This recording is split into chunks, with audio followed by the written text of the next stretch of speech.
SpaceX is working to build a permanent human settlement on Mars with its Starship rocket, a reusable rocket and spacecraft combo that is currently under development at the company's South Texas facility. This Elon Musk's vision is also the most ambitious plan set out by a modern leader. 1 million people will live and work happily on another planet within the next 50 years.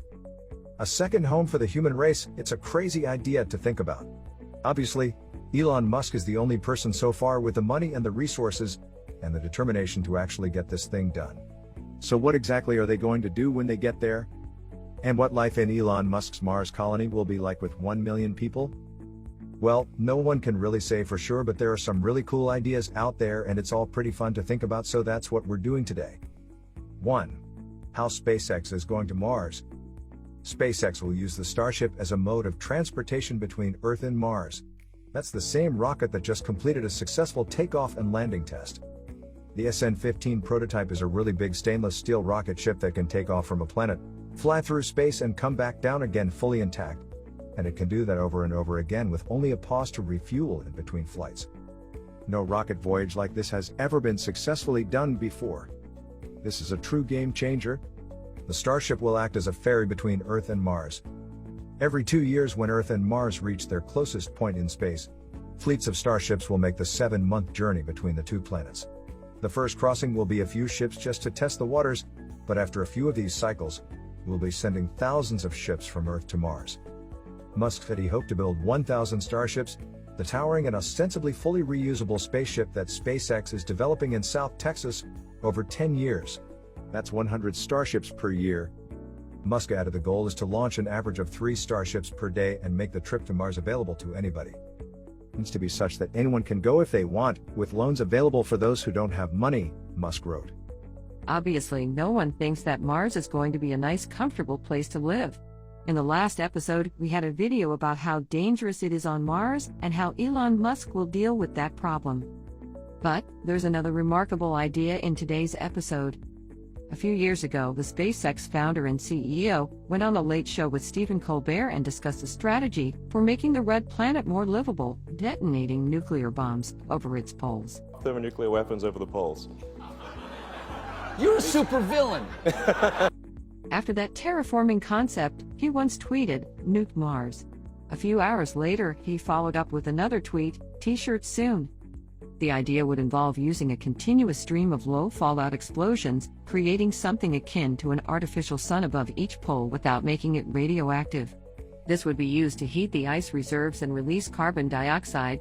These reserves are theorized to be left over from when Mars was warmer and wetter around 4 billion years ago, as opposed to now where temperatures are around -80 degrees Fahrenheit. With these gas reserves unlocked, humans would be free to move around the planet's surface with just a breathing apparatus. It's not totally insane, but it's hard to be sure whether Musk is serious about this idea. There was a proper study released in 2018 in the Journal for Nature Astronomy that concluded that there just isn't enough carbon dioxide stored on Mars. At least not that we know about to actually cause any significant warming of the planet if it were released. Other scientists have said that even if there was enough gas for this idea to work, the whole thing could actually backfire and cause a nuclear winter event to happen. If the explosion kicked up enough of the Martian dust, it could just cover the entire planet and block out the sun for years. So we are probably just going to have to deal with Mars being an inhospitable wasteland for the foreseeable future, and if that's the case, then how do we actually live there? There are some solutions here, living in domes, and dirt eggs or underground, so people could all live under a series of different structures on Mars. We know how much Elon Musk loves tunnels, so if he has his way, then we're sure to see some level of subterranean activity on Mars. This could be really useful as a transportation network for moving people and supplies around the colony. Transporting people and materials underground would keep them sheltered from dust storms, and we could have a whole network of automated robot vehicles constantly moving under the surface. As for people living underground permanently, it might sound good in theory, but realistically the idea of living underground on another planet for years on end is enough to make a person go insane, and it's probably not going to be sustainable from a mental health perspective. Old lava tubes and underground caves are also ideal places to shelter, both early on and in the case of emergencies like major dust and solar storms that can sometimes spread across the entire planet. We could create miniature atmospheres within each dome village, that would allow us to just relax and walk around and do our thing without the need for spacesuits. Musk wrote life in glass domes at first. Eventually terraformed to support life, like Earth. The glass dome structure has been popular in visions of Mars settlements going back decades, including in some recent renderings from HP's Mars Home Planet Concept Challenge that asked designers to draw up plans for a city on Mars. Obviously, it wouldn't be one big seamless dome. There'd be no way to get that transported to Mars. It would have to be modular like a honeycomb pattern. You could just stack round sections of the dome up in a starship like a can of Pringles. When it gets to Mars, just pop to the top and start building domes. Here's a real-life genius idea. Martian buildings could be 3D printed eggs made from dirt. The factory has come up with an automated process that would 3D print an egg-shaped building using materials harvested on Mars. The idea is to use basalt in combination with bioplastic to create a durable building material. The basalt fibers would be extracted from Martian rock, and the polylactic acid binding material that would make both workable and solid would be extracted from plants that could be grown in greenhouses on Mars. The result would be a super strong, stable, and insulating shell that would be built by a 3D printing robot. Martian conditions require a structure optimized to handle internal atmospheric pressure and thermal stresses. Egg shape would be the ideal to meet those needs. Remember that wind and gravity are significantly less of an issue on Mars. Building upwards is definitely the more practical idea than trying to build a humongous dome with materials that we ship from the Earth like potato chips. Generate electricity on Mars. For Mars, continuous generation of power is important too, especially for the safety of astronauts living there. You definitely want a power system that will keep working in any weather conditions, even during a dust storm, and nuclear power can provide that.